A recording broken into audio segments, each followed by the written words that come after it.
Hello बच्चा लोग, कैसे हैं आप लोग। आशा करते हैं आप सभी लोग स्वस्थ होंगे और जहाँ होंगे बहुत मस्त होंगे। तो आज की क्लास में हम लोग कंट्रोल एवं कोऑर्डिनेशन यानी नियंत्रण एवं समन्वयन के टॉप 20 बहुविकल्पी क्वेश्चन लेकर आए हुए हैं, जो कि आगामी आने वाले पेपर के लिए बहुत ही महत्वपूर्ण होने वाला है। और ये मेरा वादा है कि इस वीडियो से आपको आपके पेपरों में बहुविकल्पी प्रश्न जरूर मिलेंगे।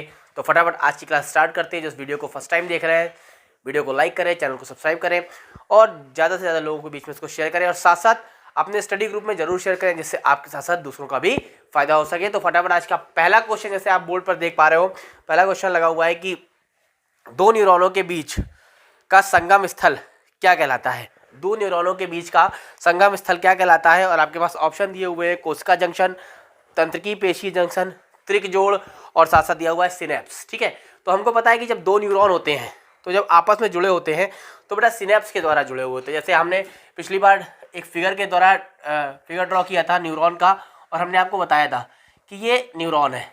ठीक है, और इम्पॉर्टेंट क्वेश्चन है न्यूरॉन का। अगर आप इस चैप्टर से इससे क्वेश्चन बहुत पूछे जाएंगे। और जो लास्ट का पार्ट होता है वो होता है ब्रांच। ठीक है ना, ये जो ब्रांच पार्ट होता है यहीं पर लगे होते हैं सिनेप्स बटन। क्या लगे होते हैं? सिनेप्स बटन या सिनेप्स घुंडियाँ लगी होती हैं। इन्हीं के द्वारा अगली जो न्यूरॉन है वो जुड़ती है आके, इन्हीं के द्वारा जो अगली न्यूरॉन है वो जुड़ती है आके। तो इसका ऑप्शन नंबर डी, इस क्वेश्चन का ऑप्शन नंबर डी क्या होगा? सिनेप्स। इस क्वेश्चन का ऑप्शन नंबर डी सिनेप्स एकदम राइट आंसर होगा। तो सिनेप्स पर टिक कर लें और साथ साथ कॉपी और पेन लेकर बैठे इस क्वेश्चन को आप लोग नोट भी करते चलें, और जिससे आप रिवीजन के समय इनको अच्छे से प्रिपेयर कर सकें। ठीक है ना, तो इस फर्स्ट क्वेश्चन का जो आंसर है वो सिनेप्स होगा। नेक्स्ट क्वेश्चन जो आपके सामने है वो है ये नेक्स्ट क्वेश्चन आपके सामने स्क्रीन पर लगा है। निम्नलिखित में से कौन सी अंतःस्रावी ग्रंथि अयुग्मित है? निम्नलिखित में से कौन सी अंतःस्रावी ग्रंथि अयुग्मित है? 2 नंबर का क्वेश्चन है ये। निम्नलिखित में से कौन सी अंतःस्रावी ग्रंथि अयुग्मित है? अयुग्मित का मतलब है जो जोड़े में नहीं है। और 4 ऑप्शन आपके सामने दिए हुए हैं: एड्रिनल, वृषण, पिट्यूटरी और अंडाशय। आपको पता है, अगर हम अंडाशय की बात करें, अंडाशय जो होता है स्त्रियों में मुख्य जनन अंग है, और ये भी क्या होते हैं? जोड़े में होता है। एक जोड़ी होते हैं, ये भी जोड़े में होता है, यानी पेयर में होता है। अगर हम वृषण की बात करें तो बेटा वृषण भी पुरुषों में मुख्य जनन अंग है, ये भी बेटा जोड़े में होता है, एक जोड़ा होता है। और अगर हम एड्रिनल की बात करें, एड्रिनल ग्लैंड की बात करें तो बेटा प्रत्येक किडनी के ऊपर एक एक ग्लैंड होती है, ये भी जोड़े में होती है। लेकिन अगर हम पिट्यूटरी ग्लैंड की बात करें, किसकी बात करें? पिट्यूटरी ग्लैंड की बात करें तो बेटा पिट्यूटरी ग्लैंड सिंगल होती है, यानी अयुग्मित होती है, जोड़े में नहीं होती है, अयुग्मित होती है। पिट्यूटरी ग्लैंड क्या होती है? अयुग्मित होती है। और बेटा इसे ही मास्टर ग्लैंड कहते हैं बेटा, क्योंकि मास्टर ग्लैंड इसलिए कहते हैं क्योंकि ये सभी अंतःस्रावी ग्रंथियों का कंट्रोल और नियंत्रण एवं समन्वय करती है, इसलिए उसको मास्टर ग्लैंड कहते हैं। तो इसका option number C pituitary gland एकदम राइट आंसर होगा। आप सी पर टिक कर लेते हैं और अपने कॉपी पे उसको नोट भी करते चलेंगे। नेक्स्ट क्वेश्चन आपके स्क्रीन पर लगा हुआ है कि पुरुषों में जनन क्षमता वृद्धि करने वाला हार्मोन कौन है? पुरुषों में जनन क्षमता वृद्धि करने वाला हार्मोन कौन है? और मैं आपसे एक बात और कहना चाहता हूं कि मेल और फीमेल सेक्स हार्मोन क्वेश्चन में जरूर पूछे जाएंगे, इसलिए इनको आप अच्छे से याद करके जाएंगे। पुरुषों में जनन क्षमता वृद्धि करने वाला हार्मोन कौन सा है? तो अगर हम देखते हैं डी नंबर ऑप्शन से, वृद्धि हार्मोन। वृद्धि हार्मोन क्या करता है? वृद्धि हार्मोन वृद्धि को प्रेरित करता है। वृद्धि हार्मोन क्या करता है? वृद्धि को प्रेरित करता है। अगर ये कम निकलेगा, कम स्रावित होगा तो बौनापन, कम स्रावित होगा तो बौनापन, ज़्यादा स्रावित होगा तो भीमकायता। इसके बाद अगर हम इंसुलिन की बात करें तो इंसुलिन एक हार्मोन है जो कि शर्करा की मात्रा को नियंत्रित करता है। इंसुलिन एक हार्मोन है जो शर्करा की मात्रा को नियंत्रित करता है, शर्करा की मात्रा को नियंत्रित करता है। और ये अग्न्याशय के बीटा कोशिका से स्रावित होता है। यहाँ से रिवीजन भी करते चलेंगे, अग्न्याशय के बीटा सेल से स्रावित होता है। और अगर हम बात करते हैं ईस्ट्रोजन की, ईस्ट्रोजन जो है वो मादा लिंग हार्मोन है। ठीक है, तो इसका जो ऑप्शन नंबर क्या होगा? बी। इसका option number B testosterone. Testosterone इसका राइट आंसर होगा, जो कि क्या है? जो कि पुरुषों में जनन पुरुषों में जनन क्षमता वृद्धि करने वाला हार्मोन है ऑप्शन नंबर बी टेस्टोस्टेरोन। अगर टेस्टोस्टेरोन की बात कर लें तो ये वृषण द्वारा स्रावित होता है। किसके द्वारा स्रावित होता है?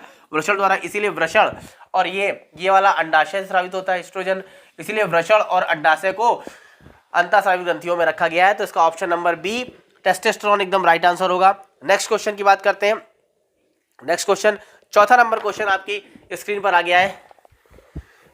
चौथा नंबर क्वेश्चन कह रहा है एक चिकित्सक ने किसी व्यक्ति को इंसुलिन इंजेक्शन देने की सलाह दी। एक चिकित्सक ने किसी व्यक्ति को इंसुलिन का इंजेक्शन देने की सलाह दी। क्योंकि अब किसी को इंसुलिन की इंजेक्शन क्यों दी जाएगी? क्योंकि हमको पता है कि उसके जो बीटा कोशिका से इंसुलिन का स्रावण है वो पर्याप्त रूप से नहीं हो पा रहा है, जिस कारण उसके रुधिर में शर्करा की मात्रा बढ़ रही है।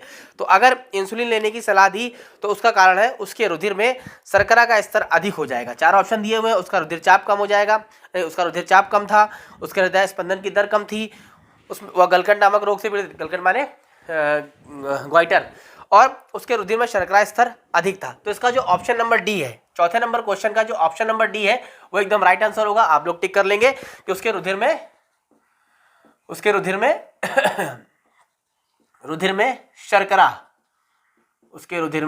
शर्करा का स्तर क्या था?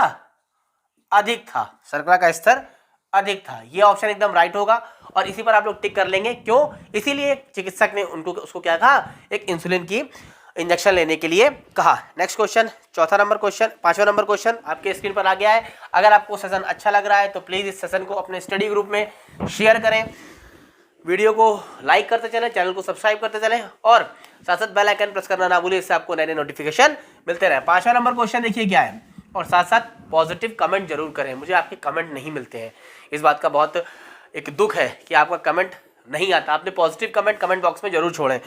पांचवा, बौनेपन का कारण होता है। अब बौनापन हमने इससे पहले डिस्कस किया था। बौनेपन का क्या कारण है? यदि हमारे शरीर में वृद्धि हार्मोन कम स्रावित होगा तो हम बौनेपन का ग्रसित हो जाएंगे, जैसे पहला ऑप्शन है थायरॉक्सिन के स्राव की अधिकता, हो ही नहीं सकता। दूसरा ऑप्शन है वृद्धि हार्मोन के स्राव में कमी। हाँ, तो वृद्धि हार्मोन के स्राव में कमी, इसका ऑप्शन नंबर बी एकदम राइट आंसर होगा। वृद्धि हार्मोन के स्राव में कमी। बेटा जब वृद्धि हार्मोन कम हो जाएगा तो हम लोग बौनेपन का शिकार हो जाएंगे। तो मेरे बेटा अगर वृद्धि हार्मोन ज्यादा हो जाएगा तो हमें क्या प्रभाव पड़ेगा? इसका आंसर मुझे कमेंट बॉक्स में चाहिए। अगर हमारे शरीर से वृद्धि हार्मोन ज्यादा स्रावित होगा तो हमारे शरीर पर क्या प्रभाव पड़ेगा? इसका आंसर कमेंट बॉक्स में फटाफट मिले। नेक्स्ट क्वेश्चन, 6 नंबर क्वेश्चन कह रहा है कि आपके स्क्रीन पर लग गया है, पौधे में एब्सिसिक अम्ल का प्रमुख कार्य क्या है? बहुत मस्त क्वेश्चन है और बहुत इंपॉर्टेंट क्वेश्चन है कि पौधे में एब्सिसिक अम्ल का क्या कार्य है। ठीक है ना? तो पहले अगर हम पादप हार्मोन की बात कर लें, यहां से थोड़ा सा रिवीजन कर लेते हैं। पादप हार्मोन की बात कर लें तो पादप हार्मोन 2 प्रकार के होते हैं बेटा। वृद्धि कारक, कैसे होते हैं? वृद्धि कारक और दूसरा होता है वृद्धि निरोधक। वृद्धि कारक और वृद्धि निरोधक।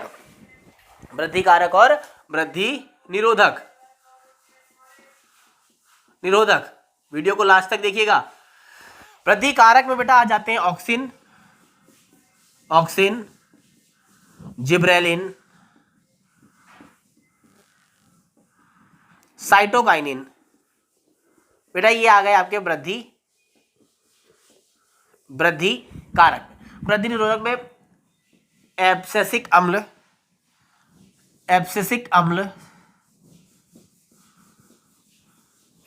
अम्ल और इथाइलिन।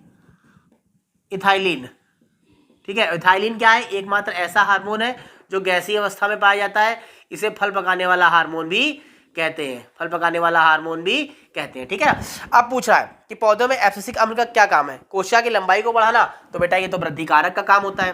ठीक है, कोशिका विभाजन को प्रोत्साहित करना, ये भी वृद्धि कारक का काम होता है। वृद्धि को संदमित करना, संदमित माने होता है रोकना, वृद्धि को क्या करना? संदमित करना। तो बेटा इसका ऑप्शन नंबर जो सी है, ऑप्शन नंबर सी, वृद्धि को संदमित करना यानी रोकना, रोकना, ये एकदम राइट होगा। तो आप लोग अपनी कॉपी में ऑप्शन नंबर सी पर टिक कर लेंगे और उसको नोट कर लेंगे। नेक्स्ट क्वेश्चन जो आपके सामने है 7वां नंबर बोर्ड पर लग चुका है, आप इसको नोट कर सकते हैं, स्क्रीनशॉट ले सकते हैं।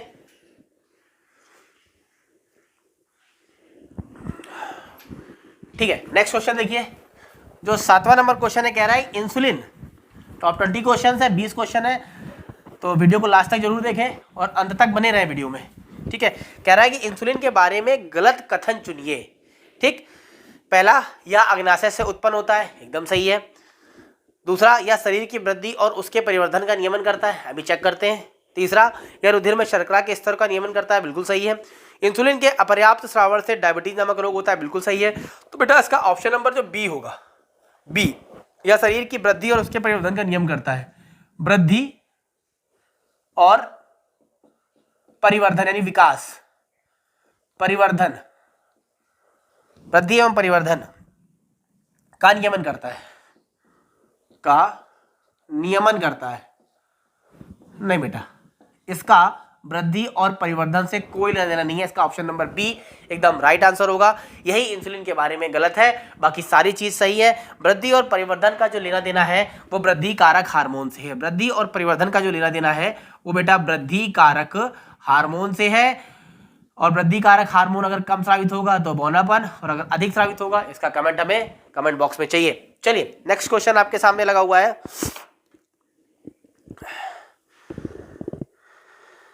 नेक्स्ट क्वेश्चन है, निम्नलिखित में से कौन सी अनैच्छिक क्रिया है? निम्नलिखित में से कौन सी अनैच्छिक क्रिया है? ये 8वां नंबर क्वेश्चन है। निम्नलिखित में से कौन सी अनैच्छिक क्रिया है? और ऐच्छिक और अनैच्छिक क्रिया के विषय में थोड़ा सा हम बता दें। ऐच्छिक क्रियाएं वो क्रियाएं होती हैं बेटा जो आपके इच्छा के अनुसार, यानी आपके विल पावर के अनुसार काम करती है। अगर आपका मन है तो आप उनको सुचारू रूप से चला सकते हो, आपका मन नहीं है तो उनको आप नहीं चला सकते हो। और अनैच्छिक क्रियाएं वो होती हैं जिन पर आपका कोई नियंत्रण नहीं, कोई कंट्रोल नहीं होता है। आपके सामने 4 ऑप्शन दिए हुए हैं, वमन, लार का श्रावण, हृदय स्पंदन और चवर्ण। वमन, लार श्रावण, ये आपके सामने 4 ऑप्शन दिए हुए हैं। हृदय स्पंदन और चवर्ण। ठीक है, तो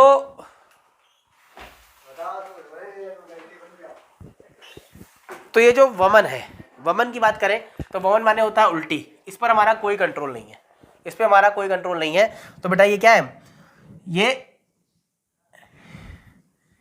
ये अनैच्छिक है। ठीक है, ये अनैच्छिक है। और पूछा है कौन सी अनैच्छिक क्रिया नहीं है, तो ये तो हो नहीं सकता है। लार का श्रावण, इस पे भी हमारा कोई कंट्रोल नहीं है। हृदय स्पंदन, इस पे भी हमारा कोई, लेकिन चवर्ण, चवर्ण जो है यानी चबाना, च्युइंग करना, इस पे हमारा कंट्रोल है। क्या है? इस पे हमारा कंट्रोल है। तो जो चवर्ण है वो एकदम राइट आंसर होगा, यानी डी नंबर ऑप्शन एकदम सही होगा। आप डी नंबर पर टिक कर लीजिए। चवर्ण यानी चबाना जो है वो हमारे कंट्रोल में, हम चाहे तो चबाएंगे और नहीं तो मुंह में रखे रहेंगे, है ना। बच्चों से कहा जाता है चबाओ चबाओ, खाओ खाओ, बच्चों से कहा जाता है ना। बच्चे मोबाइल देख रहे होते, कहते हैं मुंह बंद करे रहते हैं, फिर उनको कहना पड़ता है चबाओ नहीं तो मोबाइल बंद कर देंगे। वो चवर्ण, चवर्ण क्या है? एक प्रकार की अनैच्छिक क्रिया है। ठीक, सॉरी, अनैच्छिक क्रिया नहीं है, ये ऐच्छिक क्रिया है। नेक्स्ट 9 नंबर क्वेश्चन की बात करते हैं हम लोग। 9 नंबर क्वेश्चन जो देखिए आपके स्क्रीन पर लगा हुआ है कि शरीर की अनैच्छिक क्रियाओं का नियंत्रण होता है। शरीर की अनैच्छिक क्रियाओं का नियंत्रण कहाँ से होता है? अग्र मस्तिष्क के मेडुला से, मध्य मस्तिष्क के मेडुला से, पश्चिम मस्तिष्क के मेडुला से, या मेरुरज्जु के मेडुला से। तो अगर अनैच्छिक क्रियाओं की बात करें तो इसका ऑप्शन नंबर जो डी है, इसका जो ऑप्शन नंबर डी है, मेरुरज्जु, मेरुरज्जु, मेरुरज्जु के मेडुला से, ये एकदम राइट आंसर होगा। मेरुरज्जु के मेडुला से एकदम राइट आंसर होगा। तो आप लोग ऑप्शन नंबर डी के साथ जा सकते हैं। नेक्स्ट क्वेश्चन जो 10वां नंबर क्वेश्चन है उस पर की बात कर लेते हैं। 10वां क्वेश्चन लगाया जाए भाई, कहाँ चला गया?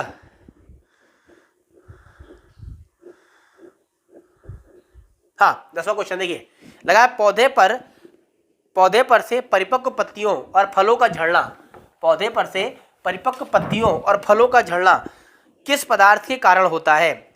तो आपके सामने 4 ऑप्शन है, auxin, auxin, gibberellin, gibberellin, cytokinin, cytokinin और ABA। ABA का मतलब होता है एब्सिसिक एसिड। ये 4 ऑप्शन है। तो हमको पता है ऑक्सिन, जिब्रेलिन और साइटोकाइनिन ये तीनों वृद्धि कारक है। ये क्या है? ये वृद्धि कारक है, ठीक है। यानी ये पत्तियों के और फलों के झड़ने के पदार्थ का कारण नहीं बनेंगे, ये वृद्धि कारक है। लेकिन जो लेकिन जो ये एब्सिसिक अम्ल है ABA जो एब्सिसिक अम्ल है, यही कारण होता है पत्तियों और फलों के झड़ने का। तो आप ऑप्शन नंबर सी के साथ जा सकते हैं। ऑप्शन नंबर सी एकदम राइट आंसर होगा, हमने ऊपर नीचे लिख दिया है, लेकिन ऑप्शन नंबर सी यानी एब्सिसिक एसिड जो है इसका राइट आंसर होगा। आप लोग अपनी कॉपी में नोट कर सकते हैं। और अगला क्वेश्चन 11 आपके स्क्रीन पर लग गया है कि आयोडीन। आपके 10 क्वेश्चन पूरे हो गए, 10 क्वेश्चन पूरे हो गए। लाइक की संख्या बहुत कम है, तो प्लीज आज के लाइक का टारगेट है लगभग 2000 लाइक का टारगेट है, तो लाइक बहुत कम चल रहे हैं अभी, ठीक है ना। 11 नंबर क्वेश्चन देखिए क्या कह रहा है। 11 नंबर क्वेश्चन कह रहा है कि आयोडीन किस हार्मोन के संश्लेषण के लिए आवश्यक है। आयोडीन किस हार्मोन के संश्लेषण के लिए आवश्यक है, और 4 ऑप्शन दिए हुए हैं, adrenaline, thyroxine, auxin and gibberellin. तो हमको पता है जो 11वें का बी ऑप्शन है ये होगा थायरॉक्सिन, ठीक है ना। क्या होगा? थायरॉक्सिन। थायरॉक्सिन हार्मोन के स्रावण के लिए, संश्लेषण के लिए क्या आवश्यक है? आयोडीन आवश्यक है। और अगर थायरॉक्सिन की कमी हो जाती है, यानी आयोडीन की कमी हो जाती है, तो आयोडीन की कमी से बेटा एक रोग होता है। उस रोग को आप कमेंट बॉक्स में फटाफट कमेंट करके बताएंगे। आयोडीन की कमी से होने वाला रोग, आयोडीन की कमी से होने वाला रोग, इसका आंसर हमें आप कमेंट बॉक्स पर फटाफट कमेंट करके बताएंगे, ठीक है। आयोडीन की कमी से होने वाला रोग, ठीक है। 11 नंबर क्वेश्चन, 11 क्वेश्चन हो गए। अब हम लोग चलते हैं 12वें क्वेश्चन पे। 12वां क्वेश्चन लगाया जाए। 12वां क्वेश्चन देखिए, कह रहा है निम्नलिखित में से किसका संबंध पौधे की वृद्धि से नहीं है, ठीक है। क्वेश्चन बहुत अच्छा है। निम्नलिखित में से किसका संबंध पौधे की वृद्धि से नहीं है, संबंध वृद्धि से नहीं है। तो वृद्धि कौन करता है? वृद्धि करता है वृद्धि कारक हार्मोन। कौन नहीं करेगा? वृद्धि निरोधक हार्मोन। तो बहुत अच्छा क्वेश्चन है। ऑप्शन नंबर डी इसका राइट आंसर होगा। आप सभी लोगों ने बोल भी दिया है, मुझे पता है, सभी को पता होगा। एब्सिसिक अम्ल, एब्सिसिक अम्ल, ये एब्सिसिक अम्ल जो है ये वृद्धि कारक नहीं है, ये एब्सिसिक अम्ल वृद्धि निरोधक है। क्या है? वृद्धि निरोधक है। तो ये वृद्धि को रोकता है, वृद्धि निरोधक है, ये वृद्धि को रोकता है, इसलिए इसका ऑप्शन नंबर डी एकदम राइट होगा। और डी ऑप्शन के साथ जाएंगे, आप लोग कॉपी भी अपने नोट कर सकते हैं। 12 क्वेश्चन आपके कंप्लीट हो चुके हैं। 13वां क्वेश्चन देखिए आपके स्क्रीन पर लगा हुआ है। 13वां क्वेश्चन, अगर हम 13वें क्वेश्चन की बात करें तो 13 नंबर क्वेश्चन कह रहा है कि आयोडीन किस हार्मोन के संश्लेषण के लिए आवश्यक है। क्वेश्चन रिपीट हो गया है बेटा, आप लोगों को पता है 13वें नंबर क्वेश्चन का आंसर थायरॉक्सिन होगा। ये क्वेश्चन रिपीट है, क्षमा चाहते हैं उसके लिए। ये क्वेश्चन देखिए, कह रहा बेमेल युग्म को चुनिए। बेमेल युग्म, ये बेमेल युग्म क्या होता है? यानी ऐसा युग्म जिसका कोई आपस में मेल नहीं खाता हो, ठीक है। आपके सामने ऑप्शन दिए हुए हैं, एड्रेनलिन और पीयूष ग्रंथि, टेस्टोस्टेरोन और वृषण, एस्ट्रोजन और अंडाशय, थायरॉक्सिन और थायराइड ग्रंथि, ठीक है ना। तो हमको पता है थायरॉक्सिन क्या होता है। थायरॉक्सिन हमको पता है, थायरॉक्सिन जो है वो थायराइड ग्रंथि होता है, बिल्कुल सही है, ठीक है, ये एकदम युग्म सही है, ठीक। एस्ट्रोजन इससे पहले डिस्कस कर चुके हैं। एस्ट्रोजन अंडाशय से स्रावित होता है, बिल्कुल सही है, ठीक है। एस्ट्रोजन अंडाशय से स्रावित होता है, बिल्कुल सही है।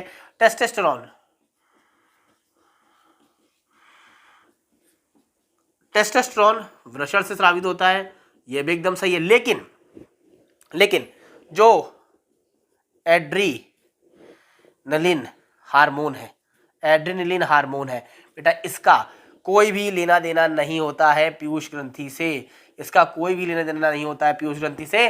जबकि एड्रेनलिन हार्मोन एड्रेनलिन ग्लैंड से स्रावित होता है, जो कि किडनी के ऊपर पाई जाती हैं। तो इसका जो ऑप्शन नंबर ए है वो बेमेल युग्म है, और बेमेल युग्म के साथ हम लोग ऑप्शन नंबर ए के साथ जा सकते हैं। और अगर एड्रेनलिन की बात करें तो इसको इमरजेंसी हार्मोन भी कहते हैं, और इसी को हम लोग फ्लाइट एंड फाइट हार्मोन कहते हैं। इमरजेंसी हार्मोन भी कहते हैं और इसी को फाइट एंड फ्लाइट हार्मोन भी कहते हैं, ठीक है। तो नेक्स्ट क्वेश्चन देखिए, अब 16 नंबर क्वेश्चन पे आते हैं हम लोग।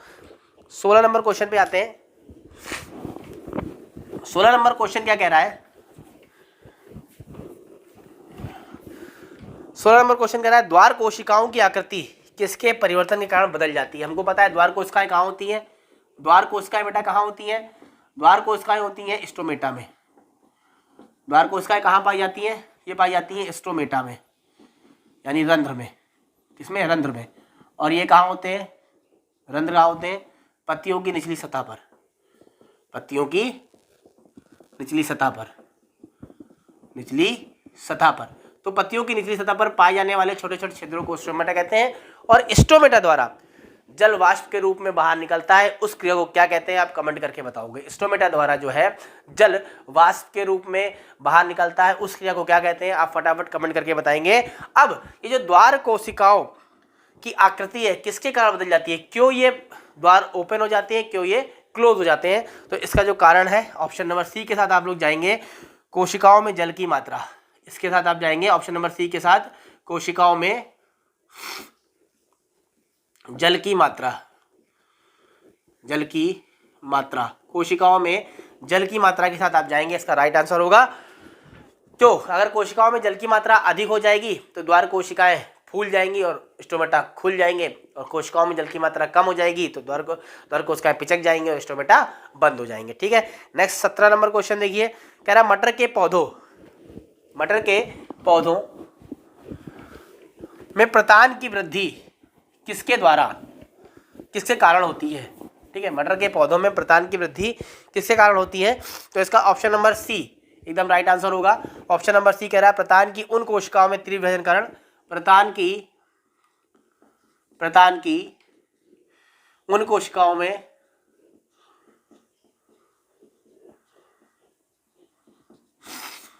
तीव्र विभाजन